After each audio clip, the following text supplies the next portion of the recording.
Shavkat Mirziyoyev. Ey Shavkat Mirziyoyev, ey To'qayev, qanaqa odamsizlar sizlar?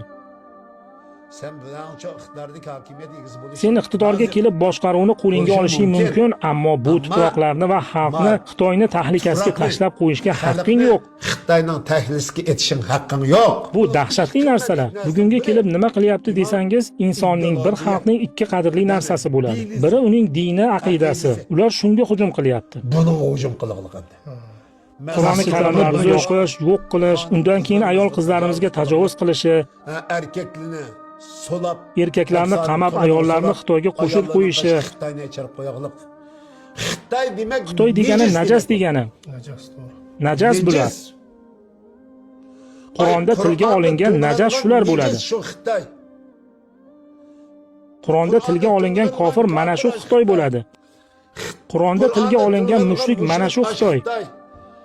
Qur'onda tilga olingan adashganlarning asosiysi Xitoyda, ulardan qolgani dunyoning boshqa yerlarida. Xitoy butkul insoniyat uchun, islom uchun, ummat uchun, millat uchun eng tahlikali, vahshiy dushman bo'ladi. Chunki xitoyliklar o'zlarini bayram kunida O'zbekistonda ko'tarib chiqdi-ku ajdarxonni.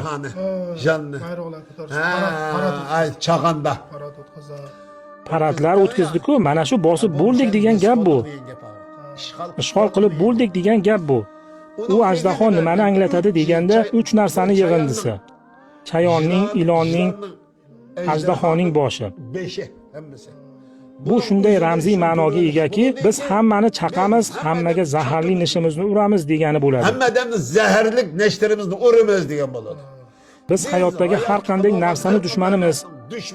Biz bir vaqtning o'zida ham ilon, ham chayon, ham ajdaho, ham 7 boshli yalmog'izmiz demoqchi bo'lishadi. Bu sifatlarni hammasi xitoyliklardan kelib chiqqan. Xitoy bu xususiyatlarni hammasini yashirib, o'zini saxovatchi qilib ko'rsatyapti. Yo'q gap, saxovatchi qilib ko'rsatyapti. Bundan yana 10-20 yil o'tgandan keyin o'zbeklarni hammasini qamaydi.